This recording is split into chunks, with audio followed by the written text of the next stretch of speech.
20 ലക്ഷത്തിന് മേലെയുള്ള ആൾക്കാരാണ്. ഇവിടെ ഒരാൾ അറ്റാക്കിങ് തുടങ്ങി.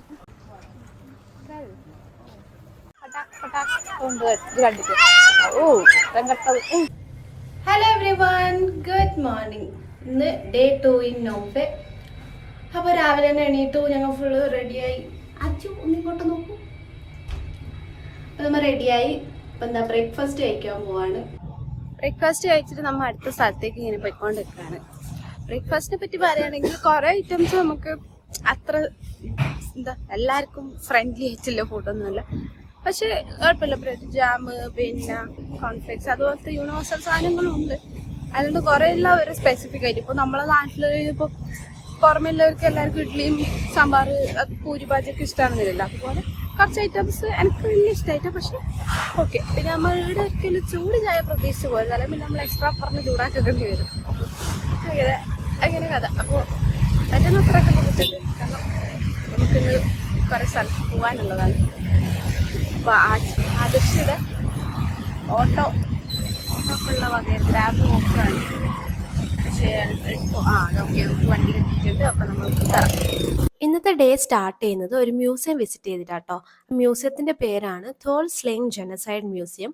ഇത് പോൾപോട്ട് എന്നൊരു കമ്മ്യൂണിസ്റ്റ് നേതാവ് ഇവിടെ കലാപം സൃഷ്ടിച്ച് നോഫെ പിടിച്ചടക്കിയപ്പോൾ അവർ ഈ ഒരു സ്കൂളിനെ പ്രിസണായിട്ട് കൺവേർട്ട് ചെയ്ത ഒരു സ്ഥലമാണിത്. അതാണ് ഇപ്പം മ്യൂസിയമായിട്ട് ഇവിടെ പ്രവർത്തിക്കുന്നത്. അപ്പോൾ നമുക്ക് എൻട്രി ഫീ ഉണ്ട്. പിന്നെ നമുക്ക് ഗൈഡിനെ ചൂസ് ചെയ്യാം. ഈ ഒരു ലേഡിയാണ് നമ്മുടെ ഗൈഡായിട്ട് ഇവിടെ എടുത്തിട്ടുള്ളത്. ഈ ഒരു സ്കൂളിൻ്റെ 4 ബ്ലോക്സ് ആണ് ഇവർ പ്രിസണായിട്ട് യൂസ് ചെയ്തിട്ടുള്ളത്. അപ്പോൾ ഇവിടെ കൊണ്ടുവരുന്ന തടവ് പുള്ളികൾ എന്ന് പറഞ്ഞാൽ കംബോഡിയയിലുള്ള ഈ പോൾപോട്ടിന് എതിരെ തിരിയുമെന്ന് സംശയം തോന്നുന്ന എല്ലാ ആൾക്കാരും അവരിങ്ങോട്ട് കൊണ്ടുവന്നിട്ട് ടോർച്ചർ ചെയ്യുക ചെയ്യുന്നത്.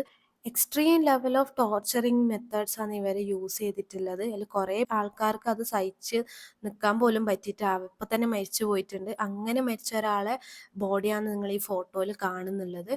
ഈ കാണുന്നതാണ് ഇവിടെയുള്ള തടവ് പുള്ളികൾ പാലിക്കേണ്ട റൂൾസ് ആൻഡ് റെഗുലേഷൻസ്. ഇത് ചെയ്തിട്ടില്ലെങ്കിലും ഇവർക്ക് പണിഷ്മെൻ്റ് ഉണ്ട്.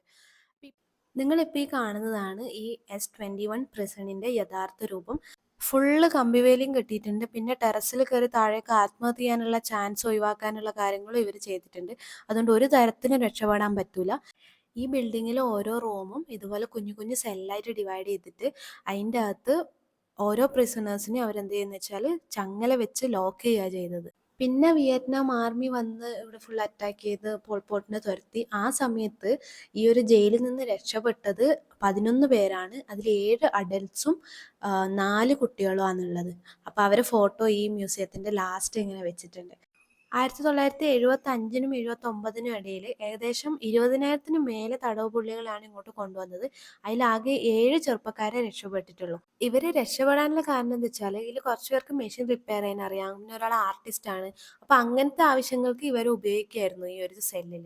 ഈ ഒരു ജയിലിൽ നിന്ന് കുറ്റം സമ്മതിക്കുന്ന, ഈ ടോർച്ചറിങ് എല്ലാം സഹിച്ച് കുറ്റം സമ്മതിക്കുന്ന ആൾക്കാരെ അടുത്ത് അവർ കൊല്ലുക ചെയ്യുക. അപ്പോൾ ഈ കൊല്ലുന്നത് എവിടെയെന്ന് വെച്ചാൽ ഇവിടുന്ന് ഒരു 7-8 കിലോമീറ്റർ മാറിയിട്ടുള്ള ഒരു സ്ഥലത്ത് വെച്ചിട്ടാണ് കൊല്ലുന്നത്. അതിപ്പോൾ കില്ലിംഗ് ഫീൽഡ് എന്ന് അറിയപ്പെടുന്നത്. അപ്പോൾ നമ്മൾ അങ്ങോട്ടേക്കാണ് പോകുന്നത്. വേറൊരു കാര്യം എന്താ വെച്ചാൽ ഈ പോൾപോട്ട് എന്ത് ചെയ്തു വെച്ചാൽ റൈസ് പ്രൊഡക്ഷൻ കൂട്ടാൻ വേണ്ടിയിട്ട് ആ നാട്ടിലുള്ള എല്ലാ ആൾക്കാരും, അതായത് ഡോക്ടർ, എഞ്ചിനീയർ ആരെയും വിട്ടിട്ട് എല്ലാ ആൾക്കാരും വെച്ച് കണ്ടത്തിൽ പണിയെടുക്കാൻ വേണ്ടിയിട്ട് നിർബന്ധിച്ചിന്. അപ്പം ഞങ്ങളെ ഗൈഡ് പറയായിരുന്നു അവർ ആ സമയത്ത് ഒരു 12-13 വയസ്സേ പ്രായം ഉണ്ടായിട്ടു. പക്ഷെ എന്നിട്ടും അവരെ കൊണ്ട് വരെ പണിയെടുപ്പിച്ചിന്. കണ്ടിന്യൂസ് 12 മണിക്കൂർ വെള്ളമോ ഫുഡോ ഒന്നും മര്യാദക്ക് കൊടുക്കാണ്ട് അവരും പണിയെടുത്തിരുന്നു പറഞ്ഞു. അപ്പോൾ നേരത്തെ പറഞ്ഞ പോലെ നമ്മളിപ്പോൾ പോയിക്കൊണ്ടിരിക്കുന്നത് കംബോഡിയയിൽ കില്ലിംഗ് ഫീൽഡ് എന്നറിയപ്പെടുന്ന സ്ഥലത്തേക്കാണ്. നമ്മൾ നേരത്തെ പോയ മ്യൂസിയത്തിൽ നിന്ന് ഇവിടത്തേക്ക് ഒരു 7 to 8 കിലോമീറ്ററാണ് ദൂരമുള്ളത്. ഇവിടെ കില്ലിംഗ് ഫീൽഡിൽ നമുക്ക് 2 തരത്തിലുള്ള ഗൈഡ്സ് ആണുള്ളത്. ഒന്നെങ്കിൽ ഒരാൾ വന്നിട്ട് നമുക്ക് ഇംഗ്ലീഷിൽ എക്സ്പ്ലെയിൻ ചെയ്യും ഓരോ സ്ഥലത്ത് എന്തൊക്കെയാണ് ഇവിടെ സംഭവം എന്നുള്ളത്. രണ്ടാമത്തെ ഓപ്ഷനാണ് ഓഡിയോ ഗൈഡ്. അപ്പോൾ നമ്മൾ മുന്നേ മ്യൂസിയത്തിൽ നമ്മൾ ഇതെടുത്തല്ലോ, ഫിസിക്കൽ ഒരാൾ തന്നെ വന്നിട്ട്, ഫിസിക്കൽ പേഴ്സൺ തന്നെ വന്നിട്ട് നമുക്ക് പറഞ്ഞു തന്നല്ലോ. അപ്പോൾ ഞങ്ങൾ ഇവിടെ നമ്മൾ വിചാരിച്ചെന്നാൽ പിന്നെ ഓഡിയോ ഗൈഡ് ഒന്ന് ട്രൈ ചെയ്ത് നോക്കാം എങ്ങനെയാണെന്നുള്ളത്. അപ്പോൾ ഈ ഓഡിയോ ഗൈഡ് എങ്ങനെയാണെന്ന് വെച്ചാൽ അവരൊരു ഹെഡ്സെറ്റ് തരും, പിന്നെ ഒരു ഫോൺ പോലത്തെ ഒരു ഡിവൈസ് തരും, പിന്നെ ഇതുപോലൊരു ലീഫ്ലെറ്റും തരും. അപ്പോൾ ഇതെങ്ങനെയാണ് വർക്ക് ചെയ്യുന്നതെന്ന് വെച്ചാൽ ഈ ലീഫ്ലെറ്റിൽ കുറേ ഈ നമ്മൾ കാണാൻ പോകുന്ന ഓരോ സ്ഥലം ഉണ്ടല്ലോ, അപ്പോൾ ആ ഓരോ സ്ഥലത്തിന് നമ്പർ ഇട്ട് മാർക്ക് ചെയ്തിട്ടുണ്ടാവും. എന്നിട്ട് ആ നമ്പർ ഉള്ള സ്ഥലത്ത് നമ്മൾ എത്തുമ്പോൾ എന്താ ചെയ്യേണ്ടതെന്ന് വെച്ചാൽ നമ്മൾ നോക്കുക, ആ നമ്പർ നോക്കിയിട്ട് ഇതിൽ കണ്ട് കുറേ നമ്പേഴ്സ് ഇല്ല, അപ്പോൾ ആ നമ്പർ പ്രസ് ചെയ്താൽ നമുക്ക് ആ സ്ഥലത്തിനെ പറ്റിയിട്ട് അവർ എക്സ്പ്ലെയിൻ ചെയ്യുന്നത് ഇംഗ്ലീഷിൽ എക്സ്പ്ലെയിൻ ചെയ്യും. നമ്മൾ ചൂസ് ചെയ്ത ലാംഗ്വേജ് ഇംഗ്ലീഷ് ആട്ടോ, അപ്പോൾ ഇംഗ്ലീഷിൽ അവർ എക്സ്പ്ലെയിൻ ചെയ്യും. അപ്പോൾ നമ്മൾ നടക്കുകയാണ്, അപ്പോൾ ഇതേ സ്പോട്ട് 1, അപ്പോൾ 1 വരുമ്പോൾ നമ്മൾ ആ സംഭവത്തിൽ 1 പ്രസ് ചെയ്യുക. അപ്പോൾ ഒരാൾ ഇങ്ങനെ സംസാരിക്കുന്നതായിട്ട് നമുക്ക് എക്സ്പ്ലെയിൻ ചെയ്യുന്നതായിട്ട് നമുക്ക് കേൾക്കാൻ പറ്റും. അപ്പോൾ എൻ്റെ ഒരു ഓർമ്മ ശരിയാണെങ്കിൽ സ്പോട്ട് 1 അവർ വെൽക്കം ടു കിലിം ഫീൽഡ് അങ്ങനത്തെ കുറേ കാര്യങ്ങൾ നമ്മൾ ഹിസ്റ്ററി കാണാൻ പറ്റും, അങ്ങനെയാണ് ഇങ്ങനെയാണെന്നൊക്കെ പറയുന്നത്. ഒരു സോങ് ഒക്കെ വെച്ച് സ്റ്റാർട്ട് ചെയ്തതെന്ന് എൻ്റെ ഒരു ഓർമ്മ. അപ്പോൾ നമ്മളിങ്ങനെ നോക്കുക, ഇങ്ങനെ ജസ്റ്റ് ഇങ്ങനെ നടന്നുകൊണ്ട് 2 സൈഡൊക്കെ നോക്കി ഇങ്ങനെ നടക്കുക എങ്ങോട്ടേക്കാണ് പോകേണ്ടതെന്ന് വെച്ചാൽ. അപ്പോൾ നമ്മൾ ഈ സ്ട്രെയിറ്റ് കാണുന്നതാണ് ഇവിടുത്തെ മ്യൂസിയം, കില്ലിംഗ് മ്യൂസിയം. അപ്പോൾ അത് ഏറ്റവും ലാസ്റ്റ് സ്പോട്ടാണ്. നമ്മൾ മുന്നേ കണ്ട പ്രസൻറ്റിന് ആൾക്കാരെ ലോറിയിലാണ് ഇങ്ങോട്ടേക്ക് കൊണ്ടുവരിക. അപ്പോൾ ഏകദേശം 20,000-ൽ കൂടുതൽ ആൾക്കാരെ ഇവരിങ്ങനെ ഇവിടെ കൊണ്ടുവന്ന് കൊന്നു കുഴിച്ചിട്ടിട്ടുണ്ട്. അപ്പോൾ ഇങ്ങനെ കുഴിച്ചിട്ട ഈ വിക്ടിംസിൻ്റെ ആൾക്കാരുടെ വസ്ത്രങ്ങൾ വർഷങ്ങൾക്ക് ശേഷം ഇങ്ങനെ മഴയൊക്കെ വരുമ്പോൾ അത് മുകളിലേക്ക് പൊങ്ങി വന്നത് ഇവരിതുപോലെ എടുത്ത് സൂക്ഷിച്ച് വെച്ചതാണ് ഇവിടെ. അപ്പോൾ ഇവർ ഈ ക്രൂരത ചെയ്യുന്നത് എങ്ങനെയാ വെച്ചാൽ ഇവരെ പാർട്ടി ഗാനം ഇവർ ഒച്ചത്തിൽ വെക്കും. അപ്പോൾ ഇതൊരു ചെറിയൊരു ഏരിയ ആണ്, അപ്പോൾ പുറത്തേക്ക് കേൾക്കുമ്പോൾ ആൾക്കാർക്ക് ശബ്ദമൊന്നും കേൾക്കും, ഇവർ ഈ കരയുന്ന ശബ്ദമൊന്നും കേൾക്കാണ്ടിരിക്കാൻ വേണ്ടിയിട്ട് ഇവർ ഈ പാട്ട് ഒച്ചത്തിൽ വെക്കും. അപ്പോൾ പുറത്തുനിന്ന് ഒരാൾ കേൾക്കുമ്പോൾ ഒരിക്കലും ഇവിടെ ഇങ്ങനെ ഒരു സംഭവം നടക്കുന്നത് അവർക്ക് ഒരിക്കലും മനസ്സിലാവില്ല. അപ്പോൾ ഇതുപോലത്തെ കുറേ കില്ലിംഗ് ഫീൽഡ് ഈ കംബോഡിയയിൽ ഉണ്ട്. അപ്പോൾ ഞാൻ ഈ ഒരു കില്ലിംഗ് ഫീൽഡിൽ കണ്ടതിൽ വെച്ച് തന്നെ ഏറ്റവും കൂടുതൽ മാനസികമായി വിഷമിപ്പിച്ച ഒരു സ്ഥലമാണിത്. അപ്പോൾ ഇതെന്ന് പറയുന്നത് ഇവിടുത്തെ കുട്ടികളെ അവർ കൊല്ലാൻ ഉപയോഗിച്ച സ്ഥലമാണ്. അതാണ് ഈ കാണുന്ന മരമാണ് അവരതിന് ഉപയോഗിച്ചത്. അവരെന്താ അതിന് കാരണം പറയുന്നത് വെച്ചാൽ ഒരു കുടുംബത്തിനെ മേരോടെ പിഴുതെറിയണം, അതിൽ ആ കുടുംബത്തിലെ കുട്ടികളെ പോലും നമ്മൾ ബാക്കി വെക്കാൻ പാടില്ല. കാരണം ഈ കുട്ടികൾ ഭാവിയിൽ ഇവർക്ക് എതിരെ തിരിഞ്ഞാലോ, അതായത് കുടുംബത്തിന് വേണ്ടി പ്രതികാരം ചെയ്താലോ എന്ന് വിചാരിച്ചിട്ട് ഈ പാവം ഒന്നും അറിയാത്ത നിഷ്കളങ്കമായ കുട്ടികളെ ഇവർ ഈ മരത്തിന് അടിച്ചു കൊല്ലും. അതിൽ കുറേ കുട്ടികൾ അവരെ അമ്മമാരെ മുന്നിൽ വെച്ചിട്ടാണ് കൊല്ലപ്പെടുന്നത്. ഞാൻ ആലോചിക്കായിരുന്നു, ഹിറ്റ്ലറൊക്കെ ചെയ്ത ക്രൂരതകളൊക്കെ നമ്മൾ കുറേ വായിച്ചിട്ടുണ്ട്, പക്ഷെ കംബോഡിയയിൽ നടന്ന ഈ സംഭവങ്ങളൊക്കെ എത്ര പേർക്ക് അറിയും എന്ന് ഞാനിങ്ങനെ ചിന്തിക്കുകയാണ്. ഈ ഒരു സംഭവം നടക്കുമ്പോൾ കംബോഡിയയിലുള്ള മൊത്തം ജനസംഖ്യ എന്ന് പറയുന്നത് ഏകദേശം 60 തൊട്ട് 70 ലക്ഷം ആൾക്കാരാണ്. അതിൽ 20 ലക്ഷത്തിന് മേലെയുള്ള ആൾക്കാരാണ് ഇതുപോലുള്ള കില്ലിംഗ് ഫീൽഡിൽ കൊല്ലപ്പെടുന്നത്. അതായത് സ്വന്തം നാട്ടിലെ ജനങ്ങളാണ് ഇതുപോലുള്ള ക്രൂരമായ മർദ്ദനമെല്ലാം ഏറ്റിട്ട് കൊല്ലപ്പെടുന്നത്. അപ്പോൾ അത് വളരെ സങ്കടമുള്ളൊരു കാര്യമാണ്. വേറൊരു രാജ്യത്ത് പോയിട്ടോ വേറെ രാജ്യത്ത് നിന്ന് വന്ന ആൾക്കാരെ അറ്റാക്ക് ചെയ്തിട്ടൊന്നുമല്ല, സ്വന്തം നാട്ടിൽ തന്നെ കൊല്ലപ്പെടുക എന്ന് വെച്ചാൽ അത് വളരെ വിഷമമുള്ള കാര്യമാണ്. ഏകദേശം ഒരു ഉച്ചയാകുമ്പോഴേക്ക് ഞങ്ങൾ കില്ലിംഗ് ഫീൽഡിൽ നിന്ന് ഇറങ്ങിയേന്. പിന്നെ നിങ്ങൾക്ക് ഇപ്പോൾ കംബോഡിയൻ്റെ ഹിസ്റ്ററിനെ പറ്റിയിട്ട് കുറച്ചും കൂടി അറിയണമെന്നുണ്ടെങ്കിൽ ഒരു പ്രോഗ്രാം ഉണ്ട്, ഇങ്ങനെ അത് വല്ലാത്തൊരു കഥയാണ് അങ്ങനെ പറഞ്ഞൊരു പരിപാടി ഉണ്ട്. അതിലൊരു എപ്പിസോഡ് കംബോഡിയൻ്റെ ഹിസ്റ്ററിനെ പറ്റിയിട്ടാണ് പറയുന്നത്. ഞാൻ ഇപ്പോൾ റഷ്യൻ മാർക്കറ്റിലേക്ക് ഇറങ്ങിയിട്ടുണ്ട്. ഡ്രസ്സസ് കണ്ടാൽ വാങ്ങാലോ എന്ന് വിചാരിച്ചിട്ട്. ഇന്നലെ നമ്മൾ നൈറ്റ് മാർക്കറ്റിൽ പോയി. പിന്നെ നൈറ്റ് മാർക്കറ്റ് പോലെ തന്നെ വേറൊരു അത്യാവശ്യം നല്ല ഷോപ്പിംഗ് ഓപ്ഷൻസ് ഉള്ളൊരു സ്ഥലമാണ്. അപ്പോൾ നോക്കട്ടെ, എനിക്ക് നാളെ പോകുമ്പോൾ ഇടാനൊരു ഡ്രസ്സ് കാണാം. ഞാൻ ഇവിടുന്ന് വാങ്ങാം എന്തിനാ വീട്ടിൽ നിന്ന് കിട്ടിക്കൊണ്ടുവന്നതെന്ന് വിചാരിച്ചിട്ടാണ് നിന്നത്. അപ്പോൾ ഞാൻ നോക്കട്ടെ ഇവിടെ എവിടെയും കിട്ടുന്നുണ്ടോന്ന്.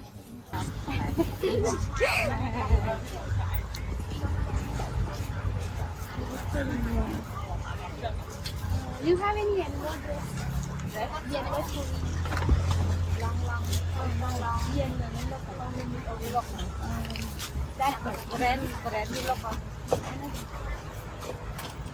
Only this you have? Any other yellow color? ഒരു മഞ്ഞ ഡ്രസ്സ് തപ്പി ഇറങ്ങിയതാ, പക്ഷെ കിട്ടുമെന്ന് തോന്നുന്നില്ല. അപ്പോൾ ലാവൻഡർ കിട്ടി, ഐ വാണ്ട് യെല്ലോ. ആദ്യത്തെ ഷോപ്പിൽ നിന്ന് മഞ്ഞ കിട്ടിയില്ല ഗൈസ്. അപ്പം ഞാൻ ഇനി ഇഷ്ടംപോലെ ഷോപ്പുകളുണ്ടല്ലോ, നമുക്ക് തപ്പി വരാം, എവിടെന്നെങ്കിലും കിട്ടാതിരിക്കൂല എന്നും കരുതി ഇങ്ങനെ പോകുമ്പോൾ അതേ ഇവിടെ ഒരു ഷോപ്പത്തെ ചേച്ചിയോട് ചോദിച്ചപ്പോൾ ആടി മഞ്ഞയില്ല. എന്തുകൊണ്ട് മഞ്ഞാന്ന് പറഞ്ഞാൽ എൻ്റെ എല്ലാ വെക്കേഷൻ ഇതിൽ ഔട്ട്ഫിറ്റ്സിലും ഒരു മഞ്ഞ ഡ്രസ്സ് ഉണ്ടാവും. എനിക്ക് മഞ്ഞ ഭയങ്കര ഇഷ്ടമുള്ള കളർ, ഭയങ്കര ഒരു പോസിറ്റീവ് ഇത് വൈബ് വരുന്ന കളറാണ്. അപ്പോൾ അങ്ങനെ നോക്കി ഇതേ ഇവിടെ ഷോപ്പിലെത്തി. ഈ ഷോപ്പിൽ ഈ ടോപ്പ് നല്ല സോഫ്റ്റ് ടോപ്പ്. അപ്പൊ ഞാൻ ആ ടോപ്പ് അങ്ങ് എടുത്ത് കുറച്ച് ചെരുപ്പിന്റെ കടയൊക്കെ കിട്ടിയിട്ടുണ്ട്. പിന്നെ നമ്മ ഇന്നലെ പോയ നൈറ്റ് മാർക്കറ്റിന്റെ എത്രയോ മടങ്ങ് വലുതാട്ടോ ഈട. അയില വേണമെങ്കിൽ പോയാലും ഷോപ്പുണ്ട്. നമ്മ ശരിക്കും നമുക്ക് ബൈ തെറ്റിപ്പോവും. അത്രയും ഷോപ്സ് ഉണ്ട്. പിന്നെ സെക്ഷനായിട്ട് തിരിച്ചിട്ടൊന്നുമില്ല. പക്ഷെ ജെൻസ് സെക്ഷനും ഉണ്ട്, ലേഡീസ് സെക്ഷനും ഉണ്ട്, കിഡ്സ് സെക്ഷനും ഉണ്ട്. പക്ഷെ ബാഗിന്റെ ഷോപ്പ് ഞാൻ എവിടെയും കണ്ടിട്ടില്ല. കൂടുതലും ഡ്രസ്സും പിന്നെ ചെരുപ്പുമാണ് ഉണ്ടായിട്ടുള്ളത്. അപ്പോ ഞാനിങ്ങനെ തപ്പിക്കൊണ്ടിരിക്കുകയാണ്. പോകുന്ന ഷോപ്പിലെല്ലാം മഞ്ഞൊഴികെ ബാക്കി എല്ലാ കളേഴ്സും ഉണ്ട്. അതിൽ ചിലത് ഞാൻ വാങ്ങുകയും ചെയ്തു. ഒടുക്കം ലാസ്റ്റ് ഈ ഒരു ഷോപ്പ് കയറിയിട്ടാകുമ്പോൾ എനിക്ക് വേണ്ടുന്ന സാധനം കിട്ടി ഗൈസ്. അപ്പോൾ ഞങ്ങളൊരു ബർഗർ ഷോപ്പിലേക്കാണ് വന്നിട്ടുള്ളത്. ഇതെന്ത് ബർഗർ ഷോപ്പിന്റെ പേര്? Smashed burgers. അതിന്റെ ഫേവറേറ്റ് ആ ബർഗേഴ്സ്. അപ്പോൾ നമുക്ക് ഇവിടുത്തെ ബർഗർ എങ്ങനെ നോക്കാലോ എന്ന് വിചാരിച്ചപ്പോൾ ഞാനും വിചാരിച്ചു ഓക്കെ ട്രൈ ചെയ്യാം. വിശക്കുന്നുണ്ട്, പെട്ടെന്ന് കിട്ടുകയും ചെയ്യുന്നു വിചാരിച്ചിട്ടാണ് ഇപ്പം ഇതിൻ്റെ അകത്ത് കയറിയിട്ടുള്ളത്. ഞാനിത് വെക്കാം. അപ്പോൾ ഞങ്ങൾ കഴിക്കട്ടെ. നല്ല വിശക്കുണ്ട്. ഇപ്പോൾ ഇവിടെ സമയം 3 മണിയാണ്. പക്ഷെ നമുക്ക് അത്ര ഒരു മണിയാകുമ്പോൾ ഒന്നും വിശന്നിട്ടില്ല അല്ലേ? മേ ബി അതിൻ്റെ ഇടയിൽ നമ്മൾ മരുന്ന് കഴിച്ചതുകൊണ്ടായിരിക്കും. ഇവിടെ ഒരാൾ അറ്റാക്കിങ് തുടങ്ങി. അയ്യോ ഞങ്ങൾ കഴിക്കട്ടെ. ഞങ്ങൾ നല്ലൊരു ലഞ്ച് കഴിച്ച് ബർഗർ വയർ ഫുൾ നിറഞ്ഞിരിക്കുകയാണ്. അപ്പോൾ ഇനി നമ്മ പോകുന്ന എങ്ങോട്ടേക്ക് നമുക്ക് റൂമിൽ പോകണം. അതിന് മുന്നേ നമ്മ എന്താ കുറച്ച് അല്ലറ ചില്ലറ സാധനങ്ങൾ വാങ്ങാൻ സ്ക്രീനിലും ക്യാമറയിലും പോവാനുണ്ട്. അപ്പോൾ കുറച്ച് സാധനങ്ങൾ മേടിക്കണം, അൽച്ചിൽ സാധനങ്ങൾ വാങ്ങണം. അപ്പോൾ അതിനാന്ന് പോകുന്നത്.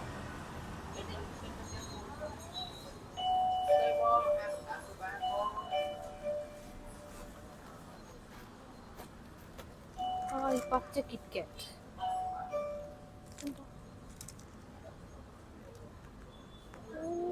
അതെന്ത് ഫ്ലേവറാ? ഗ്രീൻ ടീ ഫ്ലേവറിലെ കിറ്റ്കാറ്റ് കൊള്ളാലോ.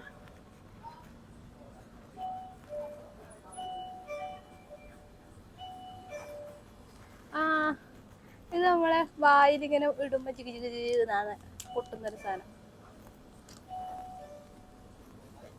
ഇതൊക്കെ വേണ്ടുന്ന മനുഷ്യ എന്തെല്ലോ കാണുന്നുണ്ട്. നമ്മുടെ നാട്ടിലെ കുഞ്ഞി പ്രിങ്കിൾസ് കിട്ടാറുണ്ടാ? ഈ ലേസൊക്കെ ഇങ്ങനെ ഇട്ടത്. ഇവിടെ ലേസ് ഡബ്ബയില് ലേസ് പ്രിങ്കിൾസ് കിട്ടുന്നവരെ.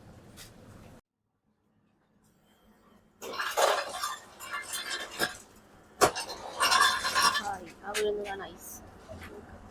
വേണ്ടുന്നത്ര ഐസ് എടുക്കുക, വേണ്ടുന്ന കൊക്കക്കോളയും വേണ്ടെന്ന് വെച്ചെടുക്കുക. ഈ കുട്ടികളുടെ അടുത്തൊക്കെ ഇത് വാങ്ങാനുണ്ടോ?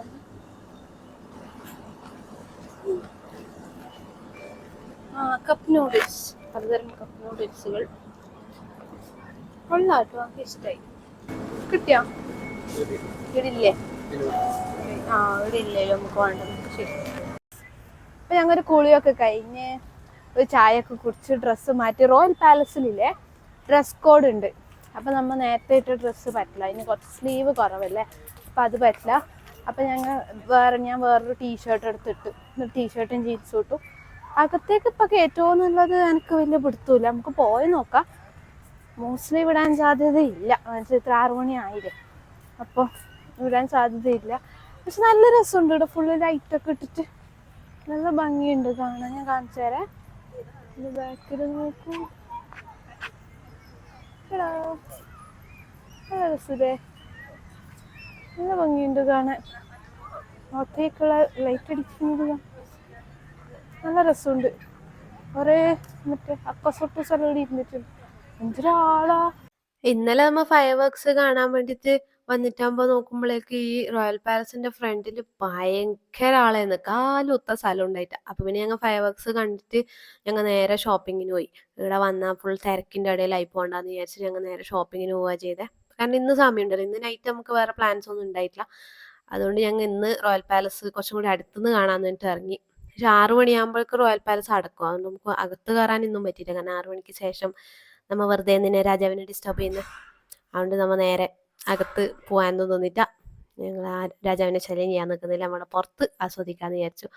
അപ്പോൾ പുറത്ത് ഇങ്ങനെ പാർക്ക് മാതിരി ഇഷ്ടം പോലെ സ്ഥലമുണ്ട്. അപ്പോൾ ഇങ്ങനെ പിള്ളേഴ്സിനെല്ലാം വന്നിട്ട് കളിക്കാനും എല്ലാം നല്ലതാണ്. പിന്നെ ഇങ്ങനെ കുഞ്ഞു കുഞ്ഞ് എന്താ പറയുക കച്ചവടക്കാരെല്ലാം ഉണ്ട്. ഈ കളിപ്പാട്ടത്തിൻ്റെയും പിന്നെ തിന്നേണ്ട സാധനമല്ലോ. കുറേ അവർ ഫ്രൂട്ട്സ് ഇങ്ങനെ കട്ട് ചെയ്തിട്ട് ഇത് ബോക്സിലാക്കി തരും. ബോക്സ് അല്ല, ഇങ്ങനെ കപ്പിലാക്കി തരും. പിന്നെ നമ്മളെ സ്ഥിരം പുല്ലുമിഠായി, ബോംബെ മുട്ടായി എല്ലാം ഉണ്ടായിന്. നമ്മൾ പക്ഷെ ഒന്നും മേടിച്ചിട്ടൊന്നുമില്ല. ഞങ്ങൾ ജസ്റ്റ് ഇങ്ങനെ റോയൽ പാലസ് പുറത്തുനിന്ന് ആസ്വദിച്ചിങ്ങനെ നടക്കുകയായിരുന്നു. ഇന്ന് ഇവിടെ എന്താ പരിപാടി ഉണ്ടോ? അപ്പൊ എല്ലാവരും ഇരുന്നിട്ട് വെറുതെ ഇരിക്കുന്നതായിരിക്കും അല്ലെ. ഇന്നലെ നമ്മൾ എന്നിട്ട് പട്ടാ പട്ടാ കൊണ്ട് ഇത് കണ്ടിട്ട് കണ്ടത്. Second day in Cambodia almost ഇതാ തീരുവാണ് പോവാണ്. നമ്മളിപ്പോൾ വൈകുന്നേരം 6 മണിയായിട്ടുണ്ട്. 6 മണിയാണെങ്കിൽ ഒരു നല്ല ഇരുട്ടുണ്ട് ഇവിടെ. അപ്പോൾ ഞാനിപ്പോൾ ഉള്ളത് റോയൽ പാലസിൻ്റെ ഫ്രണ്ടിലാണ്. അപ്പോൾ ഇന്ന് നമ്മൾ കുറച്ചും കൂടി കംബോഡിയയുടെ ഹിസ്റ്ററിയിലേക്ക് ഇറങ്ങി ചെന്നൊരു ദിവസമായിരുന്നു. കുറേ കാര്യങ്ങൾ അറിയാൻ പറ്റി കംബോഡിയനെ പറ്റിയിട്ട്. അപ്പോൾ നാളെ നമ്മൾ പോകുന്നത് സെയിം റീപ്പ് എന്ന് പറഞ്ഞ സ്ഥലത്താണ്. രാവിലെ 6:30 നമ്മളെ ബസ് ബുക്ക് ചെയ്തിട്ടുണ്ട്. അപ്പോൾ നേരത്തെ എണീക്കണം, റെഡി ആവണം, പോകണം, എല്ലാം പാക്ക് ചെയ്ത് വെക്കണം രാത്രി തന്നെ. അപ്പോൾ നമുക്ക് ബാക്കി കംബോഡിയയെ പറ്റിയുള്ള വിശേഷങ്ങൾ അറിയാൻ വേണ്ടിയിട്ട് സ്റ്റേ ട്യൂൺ. സോ ഇന്നത്തെ ദിവസം ഞാൻ ഇവിടെ വൈൻഡപ്പ് ചെയ്യാൻ തീരുമാനിച്ചു. അപ്പോൾ മറ്റൊരു വീഡിയോ ആയിട്ട് വരുന്നവരെ എല്ലാവർക്കും ബൈ.